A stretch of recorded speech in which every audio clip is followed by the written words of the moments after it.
Hello everyone, good evening. সকলে কেমন আছেন? আশা করি খুব ভালো আছেন। তো অলরেডি সন্ধ্যা হয়ে গেছে আর আজকে ডিনারের জন্য ভাবছি একটু চিকেন তড়কা বানাবো। তো এই চিকেন তড়কাটা কীরকমভাবে বানাই না বানাই সেটাই আজকে আপনাদের সাথে শেয়ার করব। তবে এই চিকেন তড়কাটা বানানোর আগে বলে রাখি, যদি বাড়িতে রুটি করে থাকেন তাহলে অবশ্যই আটা একটু বেশি জল দিতে হবে, কেননা এই চিকেন তড়কার স্বাদ এত দুর্দান্ত হয় যে কারণের জন্য বাচ্চা থেকে বড় সকলেই আরও একটা কেন 2-3টেও বেশি খেতে পারে। তো রান্নাটার জন্য সবার প্রথমে কড়াই গরম করে তাতে সর্ষের তেল দিয়ে ফোড়ন হিসাবে ইউজ করেছি তেজপাতা, কয়েকটা শুকনো লঙ্কা আর গোটা গরম মশলা। তারপরে সেগুলো গরম হয়ে যাওয়ার পর কড়াইতে পেঁয়াজ তুলে দিয়েছি ডাইরেক্ট। এবার পেঁয়াজটা একটুখানি ভাজা ভাজা হয়ে এলে, মানে লাল হয়ে এলে দিয়ে দিতে হবে আদা রসুনের পেস্ট। তবে এখানে একটা কথা বলে রাখি, চিকেন তড়কা বানানোর ক্ষেত্রে আপনারা যে পরিমাণ চিকেন নেবেন, মানে যত গ্রাম চিকেনটা নেবেন সেই অনুযায়ী আদা রসুনটা ইউজ করবেন।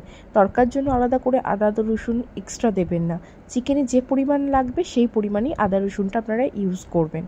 তো আদা রসুনের পেস্টটা দেওয়ার পর ভালো করে কষিয়ে নেবো, আর আদা রসুনের পেস্টটার বাড়িতে একটুখানি জল ঢেলে সেই জলটাও এর মধ্যে দিয়ে কষিয়ে নেবো। এবার যতক্ষণ না পর্যন্ত আদা রসুনের গন্ধটা যাচ্ছে ততক্ষণ পর্যন্ত একটু ভালো করে কষিয়ে নিতে হবে। এরপর একে একে অ্যাড করব হলুদ গুঁড়ো, লঙ্কা বাটা। আমাদের বাড়িতে বেশিরভাগ রান্নাই লঙ্কা বাটা ইউজ করে করা হয়, কেননা ঠাম্মি সবসময় বলেন যে কোনো রান্নার ক্ষেত্রে লঙ্কা বাটা দিলে নাকি তার স্বাদ খুব ভালো হয় এবং কালারটাও খুব সুন্দর আসে। তো সেই জন্য আমাদের বাড়িতে লঙ্কা বাটাটা একটু বেশি ইউজ করা হয় গুঁড়ো লঙ্কার থেকে, তাই আমি এখানে বাটা লঙ্কা ইউজ করছি। আপনারা চাইলে শুকনো লঙ্কার গুঁড়োও দিতে পারেন। তো এবার এইগুলো ভালোভাবে কষিয়ে নিয়ে এর মধ্যে অ্যাড করব একটুখানি কাশ্মীরি লঙ্কার গুঁড়ো। অবভিয়াসলি কাশ্মীরি লঙ্কার গুঁড়োটা কালারের জন্য আপনারা দিতেও পারেন, নাও দিতে পারেন, এটা পুরোপুরি অপশনাল। সুন্দর কালার আসবে সেই কারণের জন্য আমি এখানে দিয়েছি। তারপরে ওই অ্যাজ ইউজুয়াল ভালোভাবে কষাতে হবে। যে কোনো রান্নার ক্ষেত্রে কষানোটাই হচ্ছে মেন। তো ভালোভাবে কষিয়ে নেওয়ার পর দেখবেন যখন তেল ছিঁড়ে আসছে তখন ওর মধ্যে অ্যাড করব চিনি। চিনিটা এই জন্যই দেওয়া, যে কোনো রান্নার ক্ষেত্রে চিনি বলে একটা ব্যালেন্স আনে, তো সেই জন্য আমিও এখানে চিনিটা ইউজ করেছি ব্যালেন্সের জন্যই। তো চিনিটা দিয়ে একটুখানি কষানোর পর এবার এর মধ্যে দিয়ে দিতে হবে টমেটো। কুচি করে রাখা টমেটোগুলো দিয়ে আরও কিছুক্ষণ কষানোর পর এর মধ্যে অ্যাড করব গোলমরিচ গুঁড়ো। গোলমরিচ গুঁড়োটা পুরোপুরি একান্ত আপনাদের ব্যক্তিগত ব্যাপার, আপনারা দিতেও পারেন, না দিতেও পারেন। যেহেতু আমি আদা রসুনের পেস্টের সময় গোলমরিচটা ইউজ করিনি, তাই গুঁড়োটা এখানে ইউজ করলাম। তো ভালোভাবে কষিয়ে নেওয়ার পর এর মধ্যে দেবো রাঁধুনি বাটা, এর মধ্যে দিয়ে আবারও কিছুক্ষণ ধরে কষিয়ে নেব। ভালোভাবে কষাতে কষাতে যখন দেখব তেল ছেড়ে আসে তখন এর মধ্যে ইউজ করব তড়কা মশলাটা অবভিয়াসলি প্রত্যেকের ব্যক্তিগত ব্যাপার, এই কারণের জন্যই তড়কা মশলা অপশনাল, আপনারা দিতেও পারেন, নাও দিতে পারেন, কিন্তু সুন্দর টেস্ট, সুন্দর গন্ধের জন্য আমি এখানে ইউজ করেছি। আপনারা চাইলে দিতেও পারেন, নাও দিতে পারেন। আর এখানে দেখুন আমি অলরেডি চিকেনটাকে আমি কি করেছিলাম, একটু গরম জল করে তার মধ্যে কিছুক্ষণ দিয়ে দিয়েছিলাম। তারপর সেখান থেকে চিকেনটা তুলে নুন, হলুদ আর অল্প গোলমরিচ গুঁড়ো মাখিয়ে রেখেছিলাম। তো এখানে আমার যখন রান্নাটা কষানো কমপ্লিট হয়ে গেছে, তেল ছেড়ে দিয়েছি দেখতে পাচ্ছি, তখন ওই ম্যারিনেট করা চিকেনটাকে এর মধ্যে দিয়ে আরও ভালো কিছুক্ষণ ধরে কষিয়ে নেব। তবে এখানে বলে রাখি, চিকেনটা যে আমরা অ্যাড করব, চিকেনটা অ্যাড করার পর চিকেনটা অনেকটা সময় ধরেই কষাতে হবে যতক্ষণ না পর্যন্ত এটা সেদ্ধ হয়ে যাচ্ছে। তো চিকেনটা অ্যাড করার পর সাথে সাথে দিয়ে দেবো নুন।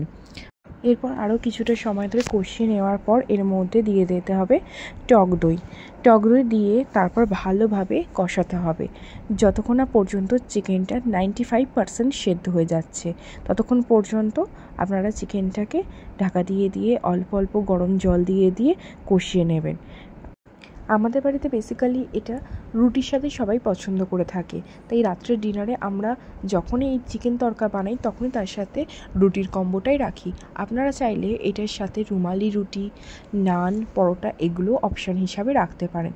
তবে রুটির সাথেও খুব একটা খারাপ যায় না, ভালোই যায়। আজকে রাত্রের ডিনারে আমাদের যেহেতু আজকে চিকেন তড়কা হচ্ছে, সেই কারণের জন্য সবাই রুটি আবদার করেছে, তাই জন্য আমাদের এর সাথে কম্বো হিসাবে রুটি রাখা হয়েছে। বাট এই জিনিসটা আপনারা অবশ্যই রুটি হোক, নানই হোক আর পরোটাই হোক একবার করে দেখবেন, কথা দিচ্ছি দুর্দান্ত খেতে লাগে, সবাই প্রশংসা করবে, সবাই বলবে। তো চিকেনটা যখন অলমোস্ট ভালোভাবে কষানো হয়ে যাবে তখন এর মধ্যে অ্যাড করে দিতে হবে কিছুটা ফ্রেশ ধনেপাতা দিয়ে আবারও কিছুক্ষণ ধরে কষিয়ে নিতে হবে। এখানে আমার চিকেনটা প্রায় 95% মতো কুক হয়ে গেছে।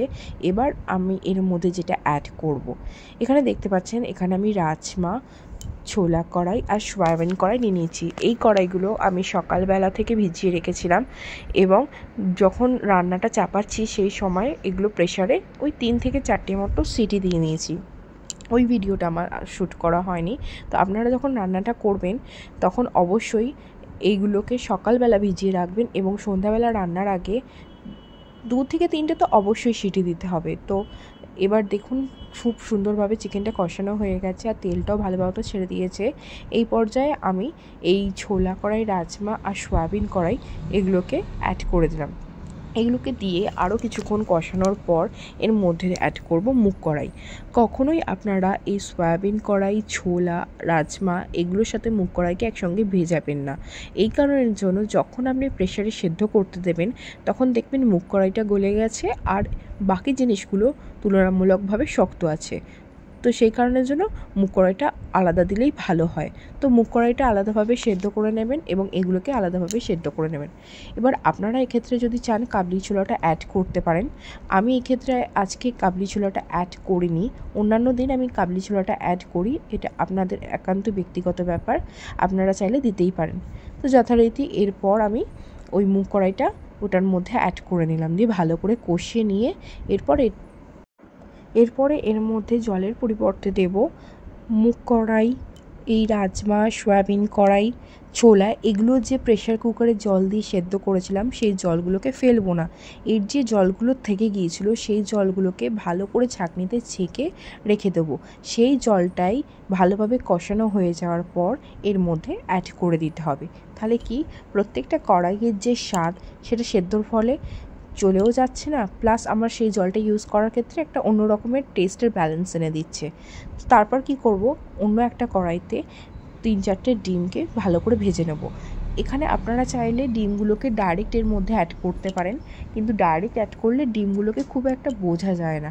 আর এরকম ভাজা ভাজা করে ভুজিয়া টাইপসের করে দিলে তবু ডিমগুলোকে বেশ ভালো রকম বোঝা যায়, যে কারণের জন্য আমি আলাদা করে এখানে আলাদা কড়াতে ভেজে নিয়ে তারপরেই অ্যাড করব। এদিকে দেখুন খুব ভালোভাবে তরকাটা ফুটে গেছে। এবার আমরা কি করব, এই ভেজে রাখা যে ডিমটা আছে সেই ডিমটা এর মধ্যে অ্যাড করে দেব। অ্যাড করে দিয়ে আরও ভালোভাবে কিছুক্ষণ ধরে ফুটিয়ে নেব। তবে হ্যাঁ, এক্ষেত্রে একটা কথা বলে রাখি, এই পুরো প্রসেসটা হবে লো টু মিডিয়াম আঁচে। কখনো এটা হাই ফ্লেমে করবেন না, সবসময় এটাকে লো টু মিডিয়াম আঁচে রেখেই করবেন, কেননা কড়াই আপনার অলরেডি সেদ্ধ হয়ে থাকছে আর যে মাংসটা সেটা তো সেদ্ধ হয়েই গেছে। সেই কারণের জন্য লো থেকে মিডিয়ামে রাখবেন। খুব বেশি একটা জলের প্রয়োজন পড়ে না, যেটা আপনার প্রেশারের জলটা ছিল অবশিষ্ট সেটা দিয়েই করা হবে। যদি এটা আপনি হাই ফ্লেমে রাখেন খুব তাড়াতাড়ি জলটা অ্যাবসর্ব করে নেবে কড়াইগুলো, সেই কারণের জন্য লো টু মিডিয়াম আঁচে রেখেই করবেন। এরপর এর মধ্যে অ্যাড করে দিতে হবে গরম মশলা দিয়ে বেশ খানিকক্ষণ নেড়ে চেড়ে এর মধ্যে দিতে হবে ঘি। ঘিটা একান্তই অপশনাল, আপনারা দিতেও পারেন নাও দিতে পারেন, একান্তই আপনাদের ব্যক্তিগত ব্যাপার। এরপর এর মধ্যে কিছুটা ফ্রেশ ক্রিম অ্যাড করে নেব।